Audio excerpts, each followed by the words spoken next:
Hi hello ನಮಸ್ತೆ, welcome to my YouTube channel. ದಯವಿಟ್ಟು ನನ್ನ ಚಾನಲ್ ಸಬ್ಸ್ಕ್ರೈಬ್ ಮಾಡ್ಕೊಳ್ಳಿ, ಹಾಗೆ ಪಕ್ಕದಲ್ಲಿ ಕಾಣುವಂಥ ಬೆಲ್ ಬಟನ್ನ ಪ್ರೆಸ್ ಮಾಡ್ಕೊಳ್ಳಿ. ಇವತ್ತಿನ ರೆಸಿಪಿ ಏನಪ್ಪ ಅಂದರೆ ಟೊಮೆಟೊ ಗೊಜ್ಜು. ಏನೇನು ಬೇಕು ಅಂತ ನೋಡೋಣ ಬನ್ನಿ. ನೋಡಿ, 1 ಕಪ್ ಬಟಾಣಿ, ಕರಿಬೇವು, ಸಾಸಿವೆ, ಉಪ್ಪು, ಸಾಂಬಾರು ಪುಡಿ, ಎಣ್ಣೆ, ಹಾಗೆ ಈರುಳ್ಳಿ, 5 ಟೊಮೆಟೊ ತೊಗೊಂಡಿದ್ದೀನಿ, 4 ಹಸಿಮೆಣ್ಸಿನ್ಕಾಯಿ ತೊಗೊಂಡಿದ್ದೀನಿ. ನೋಡಿ, ಈಗ ಬಾಣಲಿ ಇಟ್ಟಿದ್ದೀನಿ ಒಲೆ ಮೇಲೆ. ಬಾಣಲಿ ಕಾದ ನಂತರ ಎಣ್ಣೆ ಹಾಕೋತಾ ಇದ್ದೀನಿ. ಎಣ್ಣೆನ ಕಾಯಬೇಕು, ಎಣ್ಣೆ ಕಾದ್ರೇ ಚೆನ್ನಾಗಿರುತ್ತೆ ಒಗ್ಗರಣೆಗೆ.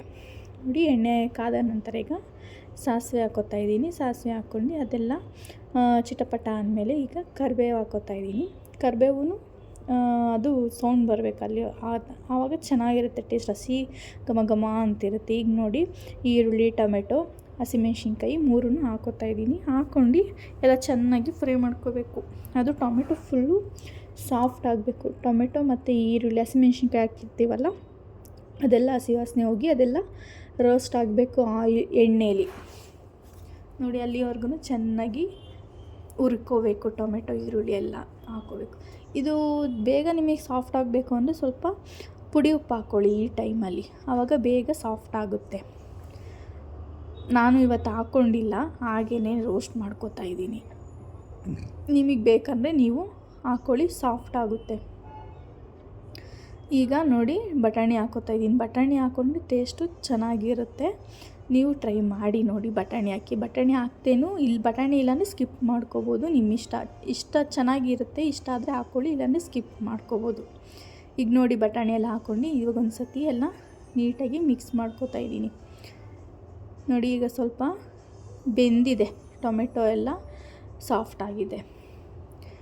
ಇದು ಚಪಾತಿಗೆ, ಅನ್ನಕ್ಕೆ, ರೊಟ್ಟಿಗೆ, ಪರೋಟಾಗೆ, ಮುದ್ದೆಗೂ ಸಹ ತಿನ್ಬೋದು, ಚೆನ್ನಾಗಿರುತ್ತೆ ಟೇಸ್ಟು. ಈಗ ನೋಡಿ, ಎಲ್ಲ ಸಾಫ್ಟ್ ಆಗಿದೆ. ಈಗ ನಾನು ಇಲ್ಲಿ 1 ಸ್ಪೂನಷ್ಟು ಸಾಂಬಾರು ಪೌಡ್ರ್ ಹಾಕ್ಕೋತಾ ಇದ್ದೀನಿ. ಇದು ಆ್ಯಕ್ಚುಲಿ ಹೇಳ್ಬೇಕಂದ್ರೆ ಟೊಮೆಟೊ ಗೊಜ್ಜಿಗೆ ಸಾಂಬಾರು ಪುಡಿನೇ ಮೇಯ್ನ್, ಟೇಸ್ಟ್ಗೋಸ್ಕರ ಚೆನ್ನಾಗಿರುತ್ತೆ. ಟೇಸ್ಟ್ಗೋಸ್ಕರ ಹಾಕ್ಕೋಬೇಕಿದ್ನ. ಇಲ್ಲ, ಅದು ನಮಗೆ ಸಾಂಬಾರು ಪುಡಿ ಎಲ್ಲ ಇಷ್ಟ ಇಲ್ಲ ಅನ್ನೋರು ಕೂಡ ಸ್ಕಿಪ್ ಮಾಡ್ಕೋಬೋದು. ಖಾರಕ್ಕೆ ಹಸಿಮೆಣ್ಸಿನ್ಕಾಯಿ ಸ್ವಲ್ಪ ಜಾಸ್ತಿ ಹಾಕ್ಕೊಳ್ಳಿ, ಅದು ಟೇಸ್ಟೇ ಬೇರೆ ಥರ ಇರುತ್ತೆ. ಆಗ ನನಗದು ಇಷ್ಟ ಆಗಲಿಲ್ಲ, ಹಾಗಾಗಿ ನಾನಿಲ್ಲಿ ಸಾಂಬಾರು ಪೌಡ್ರನ್ನ ಆ್ಯಡ್ ಮಾಡ್ಕೋತಾ ಇದ್ದೀನಿ.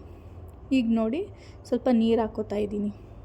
ನೀರು ಹಾಕ್ಕೊಂಡೇ ಮಾಡ್ಕೋಬೇಕು ಅಂದರೆ ಅದು ಬೇಯೋದಿಲ್ಲ. ಸಾಂಬಾರು ಪೌಡ್ರು ಸ್ಮೆಲ್ಲು ಕಾಚು ಹೊಡಿತಿರುತ್ತಲ್ಲ, ಅದು ಹೋಗೋದಿಲ್ಲ.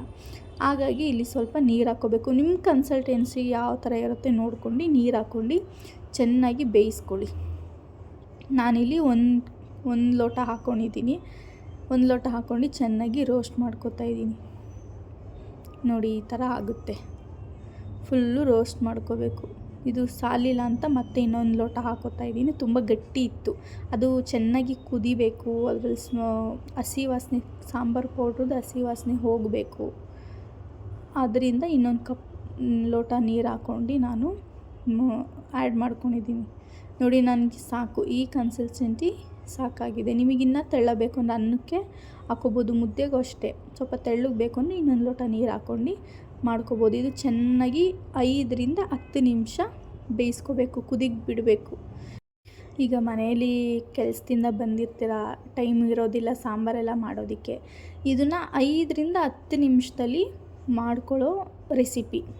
ಅನ್ನಕ್ಕಾಗಲಿ, ಮುದ್ದೆಗಾಗಲಿ, ರೊಟ್ಟಿಗೆ, ಎಲ್ಲದಕ್ಕೂ ಹಾಕ್ಕೊಂಡು ತಿನ್ಬೋದು ಜೊತೆಗೆ. ನೋಡಿ, ಇಲ್ಲಿ ಈ ಥರ ಕುದಿಯೋಕ್ಕೆ ಬಿಡಬೇಕು. ಕುದ್ದಾದ್ಮೇಲೆ ನಾನು ಕುದಿಯೋ ಟೈಮಲ್ಲಿ ಲಾಸ್ಟ್ ಕೊತ್ತಂಬರಿ ಸೊಪ್ಪು ಸಹ ಹಾಕ್ಕೊಂಡಿದ್ದೀನಿ. ಈಗ ನೋಡಿ, ರೆಡಿಯಾಗಿದೆ ಟೊಮೆಟೊ ಗೊಜ್ಜು. ನಾನಿಲ್ಲಿ ಇವತ್ತು ಚಪಾತಿಗೆ ಟೊಮೆಟೊ ಗೊಜ್ಜು ಮಾಡ್ಕೊಂಡಿದ್ದೀನಿ. ಟೇಸ್ಟ್ ತುಂಬ ಚೆನ್ನಾಗಿರುತ್ತೆ. ನೀವು ಮಾಡಿ ನೋಡಿ, ಟೇಸ್ಟ್ ಹೇಗಿತ್ತು ಅಂತ ಕಮೆಂಟ್ ಮಾಡಿ. ನಿಮ್ಮ ಫ್ಯಾಮಿಲಿಯವ್ರಿಗೂ ಸಹ ಇದನ್ನು ಶೇರ್ ಮಾಡಿ.